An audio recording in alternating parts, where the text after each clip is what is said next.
So truck pull, truck pull, loading races stuff. It's something. As soon as you hear the start whistle to the end whistle, it's 100%. And if you can't let off, you can't lie to yourself. No, you've got, and it's in them events.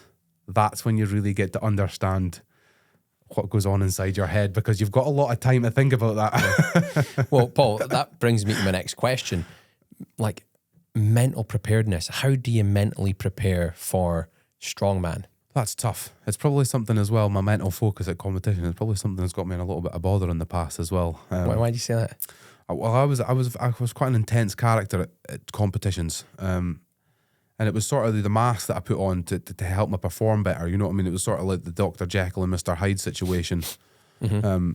You know, you go away and work hard, but during the month, we used to watch a lot of videos on champions, you see, and I used to watch and listen to them about mindset. And before you even tackle physicality, you've got to tackle what's going on between your ears, because you're always your own worst enemy, and it's always yourself that comes up with the excuse, not somebody else. It's yourself that comes up with the excuse, and it's yourself that accepts that excuse. So before you start really wanting to compete, you've got to start competing with yourself. And this is what I learned quite early on. And when I used to go through my 6 to 8 weeks process of getting ready for a show, you know, I wasn't a nice person. You know what I mean? Like, I wasn't out there to make friends. I was trying to be good at something. I almost seen it as like a fight, and it wasn't between other guys. It was a fight, an internal fight, an internal battle, because when that whistle goes at strongman, you can be friends with as much folk as you want at that show, but when that whistle goes and you're standing in front of a bunch of folk and you've not prepared right, it's you that's going to look like the idiot. Mm-hmm. So, and you've let yourself down at that point. Nobody else. Like, it doesn't matter about what else they think. You've let yourself down because you haven't performed as well as you could have. So my whole mental process was really just blocking just anything out, just blocking everything out and being completely in my own world. And yeah, that, like, you know, when you're super focused on something, you scowl at people sometimes, you know, it happens, but people used to think it was, you know, I had something personal against them. It wasn't the case. I was just locked in at that point, you know what I mean? It was, one of my grievances was that it shows that you didn't get treated the same as, like, you wouldn't walk up to a fighter on his, like, walk into the ring. But yet people want to speak to you as a strongman as you're, like, walking to the show. And, you know, like, I'm tense and I'm nervous too, you know what I mean? Like, I'm trying to hold it all in too, you know? So sometimes I came across as, you know, grumpy. And yeah, I was a bit grumpy, but it was to help the mental focus for the show. You know, I didn't want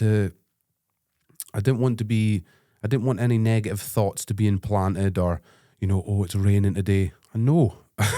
You know what I mean? Like, I know it's raining. I know it's going to be slippy. I know all that. I'm already going through that. I don't need you to reinforce any of that. So that's sort of where it came from, my mental focus. And to be honest with you, I don't really care, because it was my biggest strength in every show.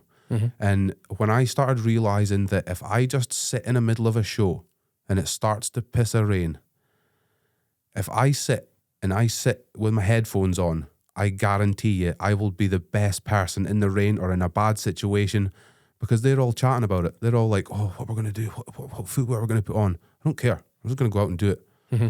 I'm going to get cracking. I'm going to do it my way.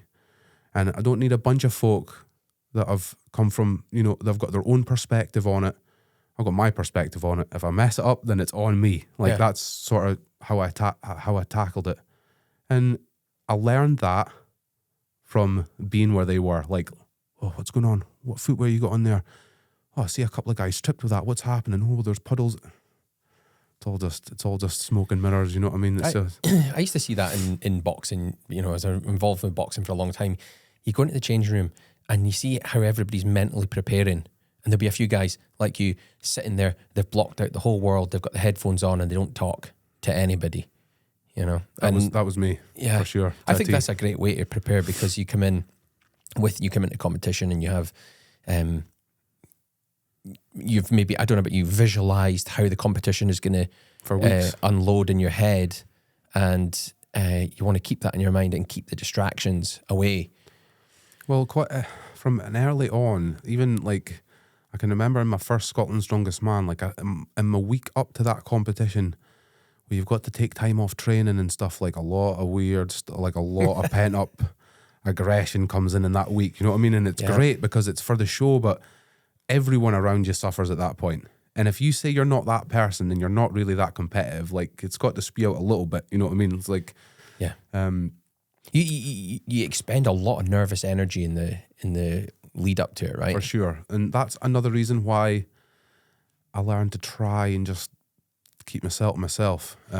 What emotions? Don't say I was that successful at the competitions, No. but I did my best. What emotions do you feel going into competition? Do you feel fear? Do you feel excitement? It depends on how you look at it. Like, I think everyone feels fear, but it just depends how you process that. You know what I mean? Some people can see fear as a negative thing, but for me, like, when I'm nervous and I'm a little bit scared and maybe hurting myself or stuff, like, it helps me focus a bit more. It makes me a bit more edgy. It makes me a bit more of the way people don't like, but it makes me better at competing. It made me more sharp, you know. It made it feel easier to like get the on switch on. You know what I mean? And it's also why I didn't like shutting that down and speaking to people and sort of like switching it off. I liked it sort of just simmering below the surface. You know what I mean? Did you ever go into a competition not feeling that way? Yeah, a couple. And how did you perform then? Poor. Yeah. Yeah. But is it because you're taking it for granted, or you feel like it's too easy, and then you're not nervous, or you don't have the fear? Or No, there was only a couple of shows that I didn't really feel nerves before, and they were more like team shows. But every like single performance show that I went out there, I hated it. I hated it. I hated the nerves before it. Yeah. I've always been sort of a nervous person before I would do something relatively big.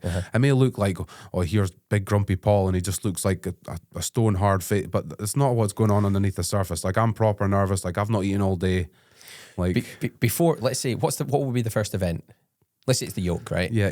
So that's a good start. Let's say it's the yoke, right? So if you're lining up for the yoke, just at the moment before it starts, how do you feel? Do you feel strong or do you feel weak? How do you feel with the nerves, the adrenaline?